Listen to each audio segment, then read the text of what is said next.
जय माता दी दोस्तों, तपोभूमि क्लासेस पर मैं अवधेश भदौरिया आप सभी का स्वागत करता हूं। आज है 25 जनवरी और 25 जनवरी की दोनों शिफ्ट के गणित और रीजनिंग के प्रश्नों के साथ दोस्तों मैं आ गया हूं। साइंस और जीके के प्रश्न हम पिछली वीडियो में बता चुके हैं, जो कि आप लोगों ने देख ही लिया होगा।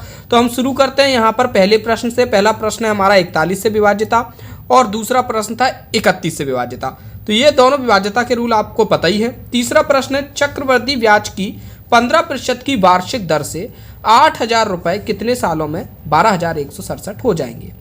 तो देखिए, इस तरीके के सवाल के लिए आपको ये जो दर है 15%, इसको भिन्न में बदलना पड़ेगा। यानी कि ये कितनी हो जाएगी, 15/100 काट देंगे तो 3/20, यानी कि 20 रुपये पर आपको 3 रुपये का ब्याज मिल रहा है। यानी कि 20 रुपये आपके कितने हो जाते हैं, 23 हो जाते हैं। यानी कि आपका मिश्र धन 23 हो जाता है और आपका ब्याज कितना है, 20 है। अब एक बात बताओ, ये 20 को, ये आपका मूलधन कितना है, 20, इस 20 को 8,000 करना है। कैसे करना पड़ेगा, हम 20 का 3 बार अगर गुणा कर देंगे तो 8,000 हो जाएगा। और 23 का अगर हम 20 का 3 बार गुणा करेंगे तो 23 का भी 3 बार गुणा करना पड़ेगा। तो 23 का 3 बार गुणा कर दिया। तो जब 23 का 3 बार गुणा करेंगे तो कितना आ जाएगा, 12,167 आ जाएगा हमारा। 12,167 आ जाएगा और ये कितना आ जाएगा, 8,000 आ जाएगा। इसका मतलब कि 3 साल, ये 1 साल का हो गया, ये दूसरी साल का हो गया, ये तीसरी साल का हो गया। यानी कि ये सवाल में का आंसर क्या आ जाएगा, 3 साल। अब मैंने आपको बोला था कि आप वर्ग याद कर लो, आप घन याद कर लो। अगर आप ऐसा कर लोगे, 1 से लेके 30 तक के वर्ग और घन याद कर लोगे, तो आप इस सवाल को बड़ा क्लियरली कर पाओगे। आपको शुरू से ही दिखता कि ये 12,167 जो है ना, ये 23 का घन है और ये तो आपको दिखाई दे रहा है कि ये 20 का घन है। तो आप समझ जाते कि आखिरकार इस सवाल में 3 साल का समय होगा। दूर से ही देखने पर पता चल जाता। चलिए बढ़ते हैं अगले प्रश्न पर। अगला प्रश्न है त्रिभुज का क्षेत्रफल बताना है। यदि ऊंचाई इतनी है, आधार इतना है, तो 1/2 आधार गुणा ऊंचाई, ये आपका क्षेत्रफल का सूत्र होता है। तो 1/2 आधार कितना है, 10, ऊंचाई कितनी है, 15, काट दो तो कितना आ जाएगा, 75 सेंटीमीटर स्क्वायर। अगला प्रश्न है, यदि 2 लड़कों की आयु का अनुपात 5:6 है, 6 वर्ष बाद उनकी आयु का अनुपात 7:6 हो जाता है, दोनों की वर्तमान आयु का अंतर बताना है। देखो यहाँ पर पहले उनकी 5:6 थी, उसके बाद 6 साल बाद 7:6 हो जाती है। सवाल की फ्रेमिंग करेंगे।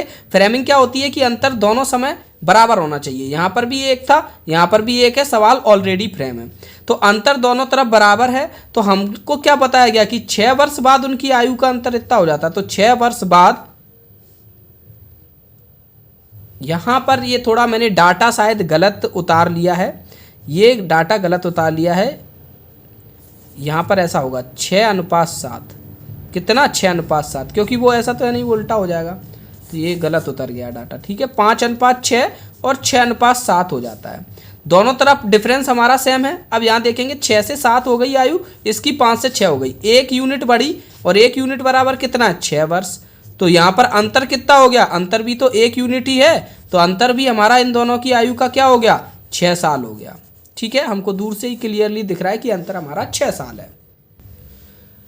अब अगला प्रश्न है A/B, B/C दिया है, A/C निकालना है। यानी कि खंडित अनुपात दिए हैं, तो सभी का एक साथ अनुपात निकाल लो, तो वहाँ से A और C का अनुपात भी निकल आएगा।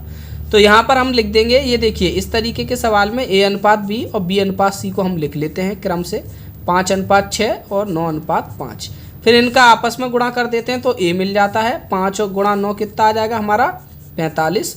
और इनका इस तरीके से आपस में गुणा करते थे तो हमको C मिल जाता है। तो ये कितना हो जाएगा, 30, काट देंगे तो कितना आ जाएगा, 3:2। यही हमारा आंसर हो जाएगा। ये मैं कईयों बार आपको पढ़ा चुका हूँ अपनी रेगुलर क्लासेस में। अगला सवाल, ये डाटा भेजा था बच्चे ने, लेकिन मुझे लगता है शायद ये डाटा गलत होगा। 961 पैसे और 28 रुपये का अनुपात निकालना है। तो देखिए, अनुपात हमेशा एक जैसी राशियों में ही निकलता है, पैसे और रुपए। तो यहाँ पर क्या है, ये पैसे हैं, तो इसको भी हमको क्या है, पैसे में बदलना पड़ेगा। तो 100 का गुणा कर देंगे तो 2800। अब ये देखो 961 जो है ना, ये 31 का वर्ग होता है और 2800 में 31 का कोई भी अंश नहीं है, तो इनका अनुपात यही आ जाएगा, यही इनका फाइनल अनुपात होगा। लेकिन मेरे हिसाब से ये नहीं होंगे आंकड़े कुछ और होंगे।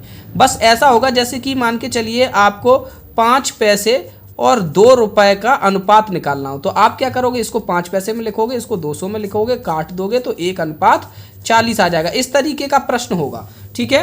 अब पहली दफ़ा आया है ऐसा प्रश्न आपके एग्जाम में, अब आगे भी आ भी सकते हैं।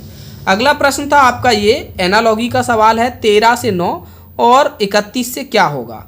तो अभी फ़िलहाल मेरे दिमाग में कुछ आ नहीं रहा है, आपको इसका जो भी लॉजिक लगे नीचे कमेंट सेक्शन में बता के इसका आंसर बताइएगा, ठीक है। ये आपका होमवर्क टाइप का है। 9वां प्रश्न देखते हैं, 2 अंकों की संख्या में अंकों का योग 10 है, यदि इकाई अंक दहाई अंक से 4 अधिक है तो संख्या बतानी है। देखिए ये रहा इकाई अंक और ये रहा दहाई अंक। अधिक कौन है? इकाई अंक जो है ना वो दहाई अंक से 4 अधिक है। ये रहा हमारा इकाई और ये रहा हमारा दहाई। अब ये जो इकाई अंक है ये 4 ज़्यादा है तो इसको x + 4 मान लो और इसको x मान लो, ठीक है। और इन दोनों का जोड़ कितना दिया है? 10। तो इन दोनों को जोड़ोगे तो कितना 2x + 4 हो जाएगा, ये 10 दिया है। तो यहाँ से x बराबर कितना आ जाएगा? 10 में से 4 गया 3, यानी कि ये 2 का भाग गया तो x 3 आ गया और ये 7 आ गया। तो हमारा कितना आ जाएगी? संख्या 37 होगी। और आपको क्या है? संख्या बतानी थी, तो संख्या हमारी आ गई यहाँ पे। अगला क्वेश्चन है यहाँ पर, ये देखिए सरलीकरण का बहुत ही सिंपल सा क्वेश्चन है। 1/3 + 7/9 भागित, पहले इन दोनों का गुणा कर लेंगे क्योंकि ये कोष्टक में है। तो गुणा किया आपने, ये कट गया आपस में, तो ये कितना आ गया? 7/8।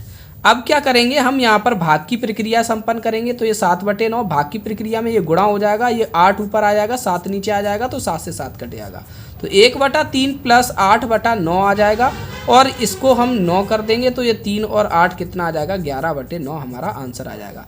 हो सकता है आंसर इस तरीके से लिखा हो या फिर इसी में भाग दे दिया जाए तो 1 सही 2/9 भी लिखा हो सकता है। अगला प्रश्न है यहाँ पर, ये भी सरलीकरण का प्रश्न है। 89 का आपको यहाँ पर डिवाइड करना है। 1418 - 6948/89 इज इक्वल टू वॉट? यहाँ पर क्या है? ये क्वेश्चन मार्क है तो यहाँ पर x मान लो इंटू 20। अब यहाँ पर हम इसको सॉल्व करेंगे। 1418 तो ये भाग लगाएंगे तो ये कितना आ जाएगा? यहाँ पे मैंने भाग लगा दिया, ये 78 आ जाएगा। आपको भाग पूरा देना ही पड़ेगा, ये x × 20। इसमें से इसको घटा देंगे तो 1340 आ जाएगा बराबर x × 20। एक 0 से 0 कट जाएगी तो x बराबर कितना आ जाएगा? 2 का भाग और लग जाएगा, 67 आपका आंसर आ जाएगा। अगला प्रश्न ये था GAME, गेम को ये कोडिंग दी गई थी तो NOT की कोडिंग क्या होगी? यहाँ कोडिंग क्या है वास्तव में? ये जो G है ना, अगर आप अल्फ़ाबेटिक फॉर्म में लिखोगे तो शुरुआत से वो 7 नंबर पे आता है तो उसको 07 लिख दिया, 2 अंकों में लिख दिया। और पीछे से वो 20वें नंबर पे आता है तो 2 0 लिख दिया। ए आपका पहले नंबर पे आता है तो 01 लिख दिया। और अंत से देखेंगे तो 26वें नंबर पे आता है तो 26 लिख दिया। इसी तरीके से नोट का भी आप बना लीजिएगा। डिटर्मिनेशन में क्या नहीं बन सकता? 4 ऑप्शन दिए होंगे जिनमें से एक स्पेलिंग ऐसी होगी जिसमें कोई ऐसा शब्द आया होगा, ऐसा लेटर आया होगा जो डिटर्मिनेशन में नहीं होगा, वही आपका आंसर हो जाएगा। ब्राउजर से क्या नहीं बन सकता? ये भी उसी जैसा सवाल है। अंगूठे झुमकी हैं, झुमके कंगन है, कंगन कुछ भी है, तो उंगली में क्या पहनेंगे? उंगली में हम क्या अंगूठी ही पहनते हैं, यानी कि अंगूठी को झुमके कहेंगे तो झुमके हमारा आंसर हो जाएगा। यहां पर ये 2 प्रश्न हमने आपके स्लॉगिज्म के लिख दिए हैं, निष्कर्ष इनके नहीं है, लेकिन आपने बोला था कि PDF में मिल जाएंगे तो हमको थोड़ा सहूलियत हो जाएगी, इसलिए हमने ये दोनों लिख दिए हैं। अगला प्रश्न था A = 1 है, B = 3 है। 3 कैसे है कि B का नंबर होता है दूसरा, तो दूसरा नंबर है तो 1 और जोड़ देंगे, 1 + 2 कर देंगे तो 3 हो गया। तो इसी तरीके से आपको एयर इंडिया का पूरा लिखना था, यानी कि जैसे A है, A आपका कितना हो गया? 1। ऐसे ही I क्या होगा? तो ऐसे इन सब के पूरे लिखने थे, ठीक है। जिस तरीके से B आपका 3 आया उसी तरीके से इन सब के मान। अब ये एक प्रश्न आया है, आज सिटिंग अरेंजमेंट का एक क्वेश्चन आया है, तो सिटिंग अरेंजमेंट का क्वेश्चन देख लो। 6 लोग उत्तर की ओर मुंह करके बैठे हैं और PQRSTU हैं, U व S कोनों पर हैं। तो सबसे पहले ये जो कंडीशन होती हैं उनको नोट करेंगे कि U और S कोने पे हैं, तो बीच में ये 4 लोग होंगे। US यहाँ पर हो सकते हैं, या फिर क्या एक दूसरी कंडीशन भी बन सकती है कि S यहाँ पर हो, U यहाँ पर हो। तो हम तुरंत इस तरीके से 2 कंडीशन बना लेंगे। अगला क्या कह रहा है? Q व T मध्य में हो, यानी कि यहाँ पर Q है, यहाँ पे T है, या फिर T यहाँ पे है, Q यहाँ पे है। ये 2 कंडीशनें बनेंगी, यही 2 कंडीशनें नीचे भी बन जाएंगी, हमने बना ली। P R के बाएं हैं। एक चीज बताओ, बाएं का मतलब होता है राइट, बाएं का मतलब होता है लेफ्ट, सॉरी। देखिए ये सब लोग उत्तर की ओर मुंह किए हैं, यानी कि इस दिशा में मुंह किए हैं, और इस दिशा में ये लेफ्ट होता है, ये राइट होता है। अब क्या कह रहे हैं कि जो P है ना वो R के बाएं है। अब आपको दाएं से दूसरा बताना है, ठीक है, यानी कि ये आपकी लेफ्ट साइड हो गई, ये राइट साइड हो गई। राइट से दूसरा बताना है, यानी कि यहाँ पर कौन है ये बताना है। इस जगह पे कौन आएगा। अब आपको देखो यहाँ बताया है कि ये जो P है वो R के राइट में है, P R के बाएं है, यानी कि लेफ्ट में है। R को यहाँ पे लिखो और R का लेफ्ट P हो जाएगा। यानी कि एक बात बताओ, P और R इस तरीके से हो सकते हैं, तो P कहाँ जाएगा, P यहाँ पे जाएगा और R यहाँ पे आएगा। ऐसा ही इसमें भी देखो, R यहाँ पे आएगा, P यहाँ पे आएगा, तो आपका राइट से दूसरा कौन हो जाएगा, राइट से दूसरा आपका R हो जाएगा। ठीक है, आज पहली बार ये प्रश्न आया है, हो सकता है और भी ज़्यादा प्रश्न आने लगे। ये एक और आपका उसी तरीके का प्रश्न था, तो ये देख लीजिएगा। यहाँ देखियो शायद डबल हो रहा है, डबल। बी की नंबरिंग 2 होती है तो 4 हो गई, ए की नंबरिंग 1 होती है तो ये 2 हो गई, टी की 20 होती है तो ये 40 हो गई। तो इसी तरीके से कोई पूछ लिया होगा। एक आया था बस, ये BUS में क्या बन सकता है। आपको यहाँ पे 4 ऑप्शन दिए होंगे, 3 ऑप्शन आपके गलत होंगे जो कि इनके लेटर से नहीं बनते होंगे। 3 ऑप्शन में कोई ऐसा लेटर होगा जो इसमें नहीं आता होगा, और एक ऐसा शब्द वर्ड होगा जिसमें सारे लेटर इसी में से आते होंगे, तो वो आंसर हो जाएगा। ऐसे 3 क्वेश्चन आपके आए। इन क्वेश्चनों में कुछ नहीं करना है, आपको केवल और केवल अपनी नज़र को बनाए रखना है सवाल पे। 22वें नंबर का प्रश्न, ये भी आपका कोडिंग का है, इसका भी आंसर आपको कमेंट में बताना है। ठीक है, 23वां प्रश्न क्या है कि रिप्रोड्यूस में ऐसे कितने अक्षर हैं जिनके मध्य उतने ही अक्षर हैं जितने अंग्रेजी वर्णमाला में। दोनों दिशा में देखना। इस सवाल को मैं समझा दूं, करना आप लोग खुद। आप ABCD पूरी लिख लेंगे, ABCD EFGHIJKLM इस तरीके से पूरी लिख लेंगे। अब आप देखेंगे सवाल में, देखना क्या है, सवाल में ये देखना है कि जैसे A और D के बीच में 2 लेटर होते हैं, A और D के बीच में 2 लेटर होते हैं, तो कहीं पर ऐसा आ रहा है कि A और D के बीच में, यहाँ पर भी A और D इसी तरीके से लिखी हो जिनके बीच में 2 लेटर हों, तो या फिर कहीं पर ऐसा लिखा हो D आगे लिखी हो, A बाद में लिखी हो, तो भी बीच में 2 लेटर हो, तो उसको भी काउंट करना है क्योंकि दोनों दिशा में है। तो ये काउंटिंग हमको बस देखनी है। हम देखते हैं, जैसे पूरी लिख लोगे आप, एक बार पूरी लिख लोगे MNOPQRSTUVWXYZ, तो आपको दिख रहा है P और R में एक का अंतर है, और यहाँ पर भी देखो P और R लिखी है, उसमें 1 का अंतर है, तो एक तो ये हो गया, काउंटिंग कर ली, एक तो ऐसा आ गया। अब और कहीं देखो E और D में तो 1 का ही होता है, तो यहाँ पर कुछ है नहीं ऐसा। P और R साथ साथ में तो आते नहीं है, P और R हमने देख ही लिया है, E और R नहीं है, है ना। इसी तरीके से आपको यहाँ चेक करना है, जैसे D और E मुझे दिख रहा है, D और E तो एकदम जस्ट बगल बगल में ही आ जाते हैं, D और C भी एकदम बगल बगल में आ जाते हैं, तो नहीं है इनमें। इस तरीके से आपको ढूंढना पड़ेगा और ये थोड़ा टाइम टेकिंग प्रोसेस रहेगी। ठीक है, तो इस तरीके से ढूंढना है, ऐसे सवाल आ रहे हैं आपके। एक और कथन निष्कर्ष का है, इसका कथन भी लिख दिया है, निष्कर्ष भी लिख दिया है, कर लीजिएगा आप। आयत की परिधि दी है 90 मीटर, लंबाई दी है, चौड़ाई निकाल लोगे। परिधि क्या होती है, परिधि ये होती है आपकी लंबाई। अगर आपकी 5 मीटर है तो ये सामने वाली लंबाई भी 5 हो जाएगी, ये 10, तो ये 40 मीटर और ये 40 मीटर, तभी तो आपकी परिधि 90 आएगी, तो चौड़ाई 40 हो जाएगी। इसमें से असंगत छांटना है, कौन सा संगत नहीं है, इनमें से कुछ ना कुछ कोई लॉजिक लग रहा होगा जिससे ये एक अलग हो रहा होगा। एक आपका वही था और लॉजिक वाला सवाल, राम या तो चालक है या भोला है। चलिए, मछली, मेढक, उभयचर, इनका वेन डायग्राम बनाना है। हमें पता है कि ये जो उभयचर के अंदर ही मेढक आता है और मछली उभयचर में नहीं आती है, मछली अलग होती है, तो ये हमारा ये वाला ही हो जाएगा क्लियर। 29वां प्रश्न है, वर्तमान में A व B का अनुपात 8:9 है, तो वर्तमान का अनुपात 8:9 लिख देंगे। 6 साल पहले 13:15 था, तो 8:9 को नीचे लिखो, पहले का 13:15 लिखो। फ्रेम करो सवाल को, यहाँ 2 यूनिट का अंतर है, यहाँ पे भी 2 यूनिट का होना चाहिए, तो 13:15 ये था, तो इसमें 2 का गुणा करेंगे तो ये कितना आ जाएगा, 16:18 आ जाएगा। डिफरेंस कितने का आ रहा है, 3 यूनिट का, और ये 3 यूनिट बराबर कितना दिया है सवाल में, 6 साल, तो 1 यूनिट की वैल्यू 2 साल आ गई। अब हमको क्या है, 12 साल बाद का अनुपात निकालना है। अच्छा, 12 साल बाद का अनुपात निकालना है। हमें पता है कि 1 यूनिट बराबर कितना है, 2 साल, तो आपका ये रहा वर्तमान से 12 साल, यानी कि 12 साल यानी कितना यूनिट, 6 यूनिट, तो इसमें 6 जोड़ दो तो ये कितना हो जाएगा 22, और इसमें 6 जोड़ दो तो ये 24, काट देंगे तो कितना 11:12 हमारा आंसर हो जाएगा।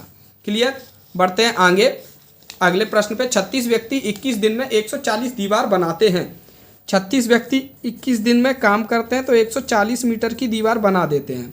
तो 14 दिन में कितने लोग काम करेंगे, x लोग।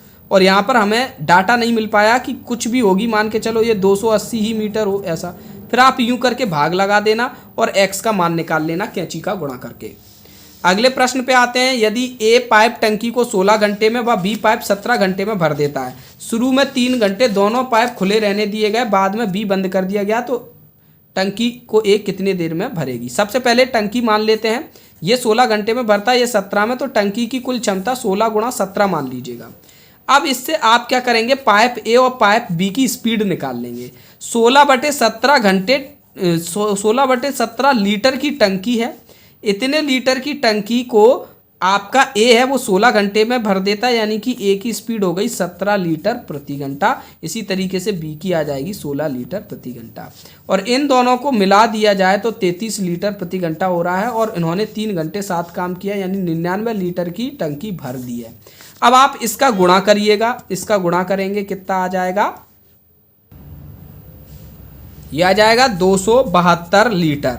अब इसमें से 99 लीटर तो हम घटा देंगे, इतना भर चुके हैं, तो बचा कितना, 99 घटा दोगे तो 173 लीटर बचा। और 173 लीटर को किससे भरवाना है, हमको ए से भरवाना है। तो ए 1 घंटे में 17 लीटर भरता है, तो यहाँ से भाग दे देंगे तो कितना आ जाएगा, 10 सही 3/7 घंटे लगेंगे ए को पूरी वो भरने में, बाकी का भरने में, क्योंकि 10 का भाग देंगे 170 और 3 बचेगा तो 3/17 सॉरी 10 सही 3/17 हमारा आंसर हो जाएगा। ये एक बेहद ही सरल सवाल आया, 6x - 27 + 3x। तो इसमें क्या है, 6x 3x जोड़ को 9x - 27 बराबर 13 - x को इधर लेके आओ तो प्लस का हो जाएगा 10x बराबर 40, तो x बराबर 4 आ जाएगा हमारा। अगला था यहाँ पर कि इसके बाद का पद बताना है, 53 53 40 40 27 27। 53 के बाद 53 ही आया, फिर 13 घट गए, फिर उतना ही रहा, फिर 13 घट गए, फिर उतना ही रहा, अब फिर 13 घटा दो इसमें, 27 में से 13 घटा देंगे तो 14 हमारा आंसर हो जाएगा। अर्धगोले की सतह का क्षेत्रफल पूछा है, r बराबर 21 सेंटीमीटर दिया है। दोस्तों अर्धगोला कुछ इस तरीके से रहता है। अगर ये खोखला था गोला तो इसकी वक्र पृष्ठ ही रहेगी, जो कि कितनी 2πr² होती है, टोटल स्क्वायर की 4πr² होती है। अगर ये भी आपका ठोस है, ये भी आपका ठोस है, तो ये भी आपका बाहरी पृष्ठ में आ जाएगा, तो ये πr² होता है। तो अगर ये ठोस था होता तो ये इसका कितना आ जाएगा, 3πr² आ जाएगा। आप r की वैल्यू रख देना तो वही हमारा आंसर हो जाएगा। ठीक, अगला है बेलन का वक्र पृष्ठ आपको निकालना, वक्र पृष्ठ दिया है और r दिया है और हाइट निकालनी है। तो यहाँ पर इस तरीके से बेलन बना देंगे हम, और बेलन का हमको निकालना है, वक्र पृष्ठ दिया है, वक्र पृष्ठ ये होता है हमारा, इसका फॉर्मूला होता है πrl, सॉरी यार, इसका फॉर्मूला होता है 2πrh, 2πr की एक रिंग और वो h ऊंचाई तक जा रही है, h ऊंचाई तक जा रही है, और ये r त्रिज्या है, और ये हमारी कितनी हो गई 528। अब आपको पता है 2 × 22/7 × r कितना है 14, और h हमको निकालना है 528। ये सब कट कुटू जाएगा, ठीक है, 7 से काट देंगे 2 बार, और फिर आगे काट कूट के हम यहाँ पर आंसर अपना निकाल देंगे। अभी मैं ज़्यादा डिटेल में इसलिए नहीं जा रहा हूँ क्योंकि अब पूरा कैलकुलेशन करेंगे, वीडियो की लेंथ बढ़ जाएगी, इसलिए। आ गए 36वें प्रश्न पे। इस सवाल को आप खुद कर लेना, कोडिंग का सवाल है। यहाँ पर तापमान दिए हैं 7 दिनों के, उनका औसत निकालना है, सबका जोड़ बटे 7 कर लीजिएगा। असंगत छांटना है, ये आपको ही करना है। ये वाला सवाल भी सिंपल है, ये भी आप कर सकते हैं। रीजनिंग के मैं कोई भी सवाल नहीं करा रहा, आप लोग सभी बना लोगे। नहीं बन रहा हो तो कमेंट में बताना, बाद में मैं करा दूंगा, ठीक है। मेरा मकसद है आप तक सवाल सारे पहुंच जाएं आज के, ताकि आप समझ पाओ पैटर्न क्या था। 3 बच्चों की औसत आयु 8 साल है, एक नया बच्चा आ गया तो औसत आयु क्या हो जाएगी। औसत के आज 3 सवाल पूछे गए। 3 बच्चों की औसत आयु 8 साल है, तो उन तीनों का जोड़ कितना हो जाएगा 24। जो बच्चा नया पैदा हुआ है उसकी आयु कितनी है 0। अब बच्चे कितने हो गए 4, तो 4 का भाग दे देंगे तो 6 वर्ष आपका नया औसत आ जाएगा। अब ये पहली शिफ्ट के सवाल आ गए। 10 से विभाज्यता पूछी गई, 29 से विभाज्यता पूछी गई, 12 से विभाज्यता का एक सवाल आया था, जो कि एक संख्या लिखी रहती है, उसमें फिर लास्ट में ए बी इस तरीके से बीच में डिजिट रहते हैं, लास्ट में डिजिट बी था और कुछ बीच में कहीं ए था, ठीक है, और यहाँ 1 लिखा हुआ था ऐसा। तो यहाँ पर आपका क्या क्या हो सकता है, 12 से विभाज्यता यानी 3 और 4 से विभाज्यता। तो 4 से विभाज्यता चेक करेंगे तो ये कितना हो सकता है, ये 12 हो सकता है या 16 हो सकता है, यानी कि बी का मान या तो 2 हो सकता है या बी का मान 6 हो सकता है। फिर और चेक करेंगे हम, पूरे में 3 का भाग दे के देखेंगे, हम सब अंकों को काट के देखेंगे कि जोड़ आपका 3 होना चाहिए, तो वहाँ से आपका बी का कोई मान आएगा और वहाँ से ए का कोई मान आएगा, बी का इन दोनों में से कोई एक मान आएगा। ठीक है, दोनों नहीं हो सकते आपके कि 2 भी हो जाए 6 भी हो जाए, तो इन दोनों में से कोई एक आंसर आएगा, तो वहाँ से ए का हमारी संख्या बन जाएगी ए और बी, तो उनके मान रख के हम वैल्यू निकाल लेंगे। दिक्कत क्या हुई, बच्चे बता रहे हैं कि हिंदी में 9a + 8b की वैल्यू निकालनी थी और इंग्लिश में 2a + 3b की वैल्यू निकालनी थी। क्या ऐसा हुआ था? कमेंट सेक्शन में हमें बताइएगा। 44वां प्रश्न है हमारा, यदि वर्ग का परिमाप दिया है, क्षेत्रफल बताना है, परिमाप होता है उसी में 4 का भाग दे दोगे तो आपको क्या मिल जाएगी, एक भुजा, और एक भुजा का 2 बार गुणा कर दोगे तो आपका मिल जाएगा क्षेत्रफल, ए स्क्वायर क्षेत्रफल होता है। मैं कल एक मेंसुरेशन की लेक्चर लूंगा, उसमें मैं ये सारी चीज़ें आपको क्लियर करा दूंगा मेंसुरेशन का, वहाँ से आपका एक भी सवाल बाहर नहीं जाएगा। 7 सेंटीमीटर त्रिज्या वाले गोले का संपूर्ण पृष्ठ होता है 4 पाई r स्क्वायर, तो 4 × 22/7 × 7 × 7, एक 7 से 7 कट जाएगा, 88 × 7 आप निकाल लेना कितना होता है। अगला प्रश्न ये आया था 32 के साथ 25 और 25 के साथ क्या, तो इसके ऑप्शन नहीं है, तो तब तक हम ऑप्शन नहीं मिलेंगे, नहीं कर सकते। एक प्रश्न आपका ये आया था, ये अभी आपका रीजनिंग का प्रश्न है, क्योंकि 36 × 54 तो 180 होता नहीं है, यहाँ पर भी ऑप्शन मिलेंगे तो ही बेहतर कर पाएंगे, अदरवाइज हम कुछ भी लॉजिक बना सकते हैं। जैसे हमको लॉजिक दिख रहा है कि 3 और 9 का जोड़ कर रहे हैं, तो 3 और 6 का जोड़ कर रहे हैं 9, और 5 और 4 का गुणा कर रहे हैं 20, तो वहाँ से 180 आ रहा है, तो यहाँ से क्या होगा 13 गुणा और 6 और 1 का गुणा 6, तो यहाँ से कुछ ऐसा आ जाए। अगर ऑप्शन में ऐसा होगा तो ठीक है, नहीं होगा तो कुछ और लॉजिक लगाना पड़ेगा। अगला प्रश्न सबलम्ब चतुर्भुज को लेकर था कि सबलम्ब चतुर्भुज की समांतर भुजाएं 10 व 18 सेंटीमीटर लंबाई की हैं, यदि क्षेत्रफल आपका 168 सेंटीमीटर स्क्वायर है तो आपको ऊंचाई बतानी है। इसका जो क्षेत्रफल होता है वो होता है 1/2 समांतर भुजाओं की लंबाइयों का जोड़ 10 + 18 गुणा ऊंचाई, तो यहीं पर रख देंगे 168 1/2 इंटू 28 ही होगा, हाँ, इंटू h। अब यहाँ से आप कैलकुलेशन कर लेना, 168 में 2 का गुणा करना, 28 का भाग देना, h हमें मिल जाएगा, h का मान आपका 12 सेंटीमीटर आ जाएगा। एक सवाल ऐसा आ रहा था कि 3 चित्र दे दिए थे, अगला चित्र क्या आएगा, मतलब कुछ भी चित्र होगा, तो इस तरीके के भी डेली सवाल आ रहे हैं। अगला 50वां प्रश्न देखेंगे। इस प्रश्न का जरूरी नहीं है कि आंकड़े सही हों, लेकिन प्रश्न मिश्रण का था और इसी तरीके का था कि पानी व अल्कोहल का 68 लीटर का मिश्रण है और इनमें पानी और अल्कोहल का ये अनुपात दिया है 12:13। 7 लीटर पानी और मिला दें तो पानी का परसेंटेज कितना हो जाएगा ये बताना है। सबसे पहले तो हम 7 लीटर और पानी मिला देंगे तो मिश्रण हमारा कितना हो जाएगा 75 लीटर। तो जो भी परसेंटेज निकालेंगे उसका बेस कौन होगा हमारा, उसका बेस होगा 75। अब हम क्या करेंगे, पानी की मात्रा निकालना है। प्रारंभ में पानी की मात्रा जितनी थी उसमें 7 लीटर जोड़ देंगे तो पानी की मात्रा आ जाएगी। प्रारंभ में पानी की मात्रा कैसे निकालेंगे, टोटल हमारा कितना है 12 और 13 यानी कि 25 यूनिट है। टोटल हमारा मिश्रण 12 और 13 25 यूनिट है और 25 यूनिट बराबर क्या दिया है 68 लीटर दिया है। तो यहाँ से 1 यूनिट की वैल्यू कितनी आ जाएगी 68/25 आ जाएगी। हमें क्या निकालनी है 12 यूनिट की वैल्यू यानी कि 68/25 गुणा 12, ये आ जाएगी हमारी पानी की प्रारंभिक वैल्यू और इसी में जोड़ देंगे 7 लीटर। अब मैं बता दूं दोस्तों कि हो सकता है ये आंकड़े सही नहीं हो, इसीलिए इतना कैलकुलेटिव आ रहा है, इतना ज़्यादा कैलकुलेटिव है, ठीक है, क्योंकि यहाँ पर काफ़ी ज़्यादा कैलकुलेशन हो गई ना। हालांकि कैलकुलेशन को थोड़ा इजी करने के लिए नीचे 4 का गुणा कर दो, ऊपर भी 4 का गुणा कर दो, ताकि नीचे 100 हो जाएगा और ऊपर तो हम दशमलव को जल्दी थोड़ा भुना पाएंगे। अब यहाँ से जो भी कैलकुलेशन हमारी आएगी 4 का गुणा इसमें करेंगे 68 में और फिर यहाँ 48/100 प्लस 7 लीटर। एक्चुअली हो सकता है इसका डाटा सही नहीं होगा, इस वजह से इतना कैलकुलेशन आ रही है, नहीं तो सब कट पिट जाता, ज़्यादा कैलकुलेशन नहीं देते वो इतना, ठीक है। अब ये कैलकुलेशन मैं बता दूं, ये कैलकुलेशन करके हम पानी की मात्रा निकाल लेंगे। पानी की मात्रा निकाल के उस मात्रा में 75 का भाग दे देंगे और 100 का गुणा करके परसेंटेज का चिन्ह लगा देंगे तो पानी का प्रतिशत हमको मिल जाएगा। अगला सवाल है, एक समचतुर्भुज का परिमाप दिया है 25 सेंटीमीटर, क्षेत्रफल दिया 50 सेंटीमीटर स्क्वायर। क्षेत्रफल क्या होता है आपका परिमाप समचतुर्भुज का? आपकी एक भुजा गुणा ऊंचाई, ये क्षेत्रफल होता है और ये दिया है 50। भुजा कितनी है? परिमाप है 25 सेंटीमीटर, परिमाप यानी चारों भुजाओं का जोड़, तो एक भुजा 25/4 हो जाएगी। ऊंचाई h हमें निकालनी है बराबर 50, यहाँ 2 से h बराबर 8 सेंटीमीटर हमारा आंसर आ जाएगा। एक प्रश्न ये था कि ये 12 से विभाज्य है, तो 5a - 4b क्या होगा?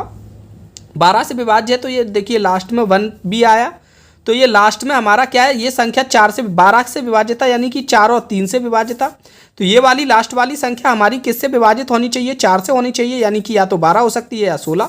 तो b का मान या तो 2 हो सकता है या 6। अभी और चेक करेंगे कि 2 या 6 में से कौन सा है। हम आगे का चेक करते हैं कि ये पूरी संख्या हमारी क्या है, 3 से विभाजित होनी चाहिए। तो 3 से विभाजितता के लिए 3, 6, 4, 5, 9, जो भी 3 से विभाजित होता जाए उसको हटाते चलो, और 8 और 1 ये भी हट गए, सब हट गए। तो a और b का जोड़ आपका 3 से विभाजित होना चाहिए। a और b का जोड़ आपका 3 से विभाजित होना चाहिए। अब मुझे पता है कि b हमारा कितना है, 2। अगर b 2 है तो a कितना हो जाएगा हमारा, 1 हो जाएगा। ठीक है, या फिर a क्या हो सकता है हमारा, a हमारा 1 भी हो सकता है, और a हमारा कितना हो जाएगा, ये 2 है तो a हमारा 4 भी हो सकता है क्योंकि 6 है। उसके बाद 9 कर सकते हैं तो ये 2 है तो a हमारा 7 हो जाएगा। 9 के बाद 12 कर देंगे तो ये 2 है तो ये 10, तो ये नहीं हो सकता। तो ये 3 कंडीशन बन रही है हमारी कि a बराबर कितना है, 1, 4, 7। तब आपका b बराबर कितना है, 2, 2, 2। तो ये 3 कंडीशन बन गई। इसके अलावा फिर 6 के लिए भी कंडीशन बन जाएंगी। तो यहाँ पर कोई एक आंसर तो आ नहीं रहा, तो 5a - 4 भी थोड़ा, ये तो डाटा यहाँ पर हो सकता है इस सवाल का डाटा गड़बड़ हो, क्योंकि इस तरीके का डाटा दिया जाएगा कि आपके ए और बी का एक ही कॉम्बिनेशन बन पाए। यहाँ पर तो ये सब कुछ कट गया और ए और बी के 3 कॉम्बिनेशन तो यहाँ से बन गए, और बी बराबर 6 ले लेंगे तो वहाँ से भी कुछ कॉम्बिनेशन बन जाएंगे। लेकिन सवाल जो पेपर में दिया होगा उसमें ऐसा नहीं होगा, यहाँ थोड़ा डाटा मिसमैचिंग है। वहाँ पर ऐसा ही रहेगा कि ए और बी का एक ही आपका बनेगा और उस एक ही आपका आंसर आएगा, और उस एक कॉम्बिनेशन का मान यहाँ पर रख देंगे और उसका आंसर निकाल लेंगे। क्लियर है? बढ़ते हैं अगले प्रश्न पे की ओर। ये अगला प्रश्न हमने सुबह कराया था और इसमें थोड़ी सी गलती हो गई थी, तो उसको मैं यहाँ पे बता देता हूँ। 123500 इंटू 112/100 इंटू 112/100, 2 साल का ब्याज ऐसे ही निकालेंगे। अब क्या हो गया कि 2 अंक बाद तो हमने यहाँ पे काट दिए। अब लेकिन मैंने बताया था कि हर सवाल में, हर ट्रिक में एक हिडन चीज़ पीछे रहती है।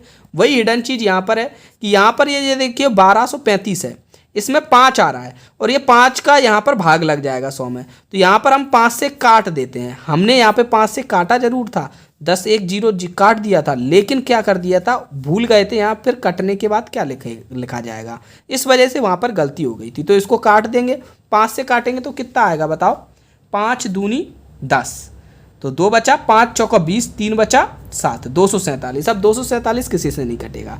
अब हम इकाई अंक कैसे निकालेंगे ये ध्यान से देखना। 7 का गुणा 2 में करेंगे, 7 दूनी 14। अब 14 4 का गुणा 2 में करेंगे तो 8। इकाई अंक यहाँ से तो आ रहा है, लास्ट का अंक 8। अब क्या है, नीचे लिखा है 2 गुणा 10, यानी कि 2 से और भाग लग जाएगा तो 4, और 1 अंक बाद दशमलव, तो हमारा इकाई अंक दशमलव के बाद 4 आ जाएगा, जो कि हमने सुबह गलती से 2 कर दिया था। तो ये भूल सुधार हो गई यहाँ पर एक। अगला सवाल ये है, ये अंडर रूट निकालना पड़ेगा। इसका आप अंडर रूट वर्ग विधि से कर सकते हो, भाग विधि से निकाल सकते हो। पीछे से 2 2 और 1 को कॉमन लेके तो 136 आ जाएगा। उसमें 1.6 का भाग लग जाएगा, इसको x मान लो, इसको 5 मान लो।